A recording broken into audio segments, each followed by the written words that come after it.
drama in human history, with more betrayal than a telenovela and more questionable decisions than my search history at 3 a.m. Buckle up. We're going from the beginning. Like before Netflix, before fire, before anything beginning.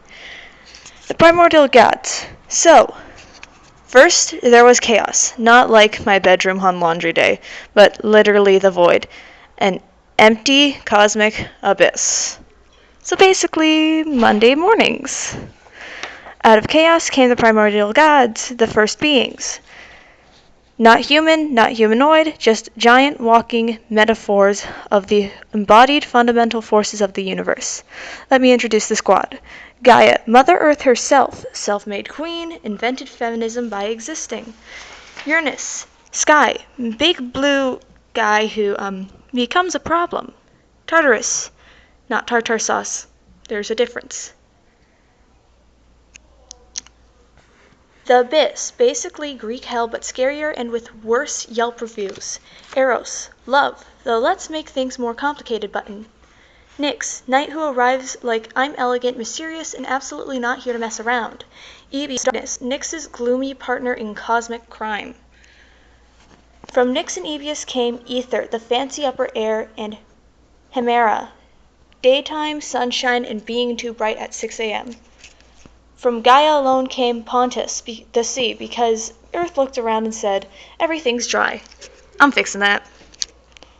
These beings weren't worshipped like later gods, because they were basically the universe's building blocks. They didn't just rule. They existed. Oh boy. But their kids? Their kids had drama. The Titans. Once Gaia and Uranus hooked up, yes, try not to think hard about the Earth dating the sky, they made 12 Titans, 3 Cyclopses, and 3 Hectonoshears, the 100-handed giants, because someone in Mount Olympus needed a hobby. Everything was fine until Uranus looked at his kids and went, too powerful, into Tartarus you go. Because imprisoning your own children is not good parenting. Created a sickle and said to the Titans, who wants to overthrow Dad? Only Kronos raised his hand. Congratulations, Kronos. You have chosen violence. He ambushed Uranus, castrated him, and took the throne. Thus began the Titan Golden Age, also known as Kronos' anxious era, where he ate all his babies because a prophecy said one of them would overthrow him. Delicious. Zeus rises. The prophecy speedrun. Rhea, Kronos' wife and sister, gross. Just gross. Got sick of watching her children being swallowed like vitamin gummies. So when Zeus was born, she wrapped a rock in a blanket, gave it to Kronos, and Kronos ate it without checking. Proof that being a king does not mean being smart. Zeus grew up in secret, got jacked, and came back, and forced Kronos to vomit up Hades, Poseidon, Hera, Demeter, and Hesta, which honestly must have been a horrifying but efficient family reunion. This triggered the Titanomachy, a 10-year war between Team Zeus, Olympians, plus Cyclops, plus 100-handers, versus Team Kronos, the Titans, aka we got dethroned and we're mad about it squad. Spoiler, Olympians win. The defeated Titans get thrown into Tartarus again, and this time with the 100-hand giants as their immortal guards. But not all Titans went to Titan jail. Prometheus, punished for helping humans by giving them fire. You know, the one with the eagle liver buffet situation. That's gotta hurt. Atlas, sentenced to hold up the sky forever, aka the worst upper body workout in existence. Rhea, Themis, and Leto, chilling in nicer places like Olympus, being respectable, because they were the only really good Titans out of all of them. The Olympians. Now we have the main cast, the Olympians, the drama-filled, iconic, powerful gods of Mount Olympus. Let's go through them. Rapid fire style.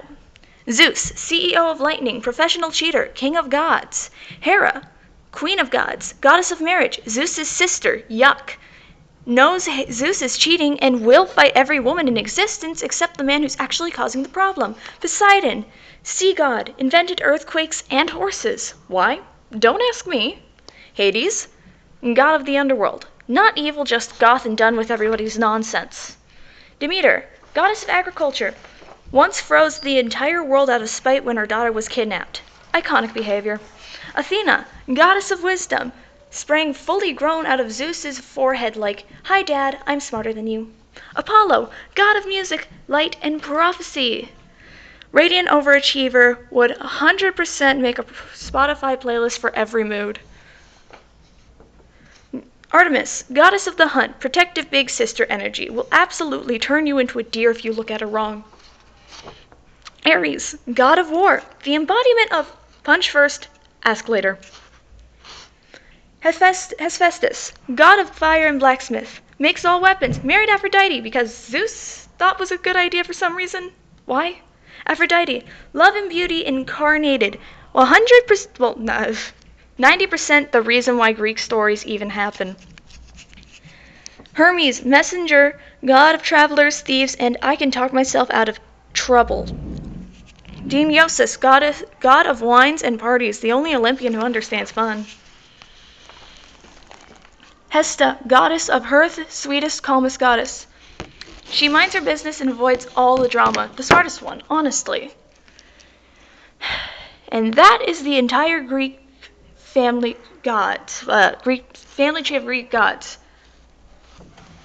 The dynasty of chaos, titans, and Olympians, all in one sitting. Greek mythology, where the universe was born from chaos, the first son betrayed his dad, the second son betrayed his dad, and the third son became the king. Truly the most accurate portrayal of generational trauma in literature. Thanks for joining me on this mythological roller coaster. Now go forth and impress the people with your obscure knowledge at parties, or confuse them. Both is good and fun.